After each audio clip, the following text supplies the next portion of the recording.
one of the numbers of courts used by the federal government under the leadership of President Bola Ahmed Tinubu to challenge the operational activities and exercise of authorities by the former governor of Central Bank of Nigeria, CBN, Godwin Emefiele, has fixed February 26, 2025 to rule on recusal application filed by the embattled ex-CBN governor after the Special Offences Court judge was accused of being biased and unfair in his handling of the case before the court sitting in Lagos State.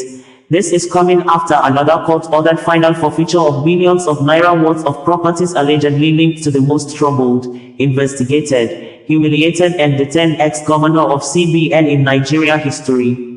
Details of the report, as contained in numbers of news releases made available by the Public Relations Unit of the Economic and Financial Crimes Commission, EFCC, reads verbatim below. Court to rule on Emefiele's application alleging bias, February 26.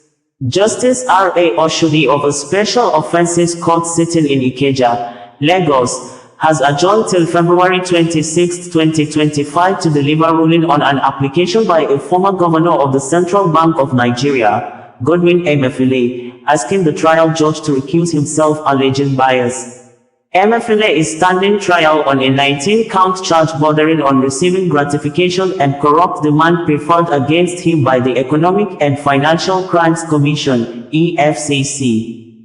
His co-defendant, Henry Omoy, is facing a 3-count charge bordering on unlawful acceptance of gifts by agents. They have pleaded not guilty to the charges. At Monday's proceedings, February 24, 2025, the prosecution led by Rotimi Oyedepo, SAN, concluded the examination-in-chief of the 7th prosecution witness, PW7, Adetola John, but rather than proceed with the cross-examination, counsel for Emefiele, Olalekan Ojo, SAN, and Omoy's counsel, Kazim Badamosi, SAN, asked the court to recuse itself on the allegation of bias.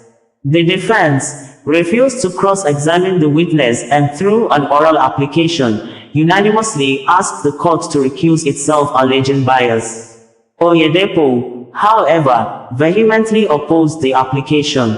He said, "In this proceeding, Your Lordship had numerous times ruled against the prosecution, and if defense is dissatisfied with the ruling of the court, they can appeal. I do not know what defense is trying to prove by telling this court to recuse itself, because in this case, there is no evidence of allegation of bias. This is a form of delay tactics, and I urge Your Lordship to discountenance this application, because a reasonable person in this court will realize that this application is meant to delay this trial." The court had earlier granted accelerated hearing in this case, and I urge this honorable court to ask defense to cross-examine the witness. Thereafter, Justice Oshodi adjourned to rule on the application. Court orders final forfeiture of 830 million nairas, $4.7 million, properties linked to Emefiele. Justice Yelin Bogoro of the Federal High Court, sitting in Ikoyi, Lagos, on Friday, February 21, 2025, ordered the final forfeiture of $4,719,054, $4,791,000, 54 cents and 830,875,611 nairas, 830,875,611 naira, as well as a number of properties linked to the former governor of the Central Bank of Nigeria, CBN, Godwin Emefiele. The judge gave the order following a motion on notice filed by the Economic and Financial Crimes Commission, EFCC. The commission had, through the motion filed by its counsel, Bilikisu Buhari, sought a final forfeiture of the monies and properties having been established to be proceeds of unlawful activity pursuant to Section 17 of the Advance Fee Fraud and Other Fraud-Related Offences Act, 2006, Section 44, 2b of the Constitution of the Federal Republic of Nigeria.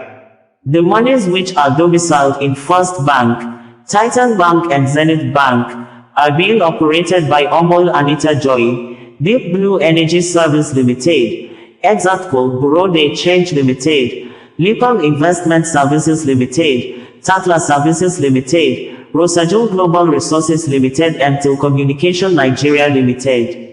The properties consist of 94 units of 11-story buildings under construction on Number 2, Otunba Elegushi 2nd Avenue, formerly Club Road, Ikoyi, Lagos, AM Plaza, 11-story office space, situated on 1E, Otunba Adedoyin Crescent, Lekki Peninsula Scheme 1, Lagos, Iwa Industrial Park 1, Esa Street, Imo land purchased with Deep Bive Industrial Town, Oriade LCDA, Amoa Odofin Local Government Area, Lagos, Metalwood and Tatla Warehouse, Furniture Plant at Bogije, near Elimoro, Lagos, Owolobi Village, Ibeju Lekki LGA, Lagos and 2 properties purchased from Chevron Nigeria, closed PFA fund, Block B Lot Twin completed property Lex Estate, Lekki, Lagos.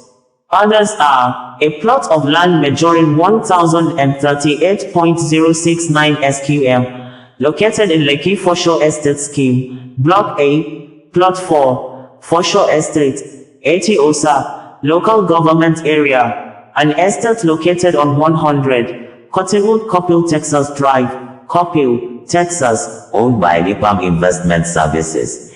A land at No. 1 Gunmi Owulud Street, Marua, Lekki Phase 1, Lagos and a property situated on Number 8 Bayokuku Road, Koi, Lagos.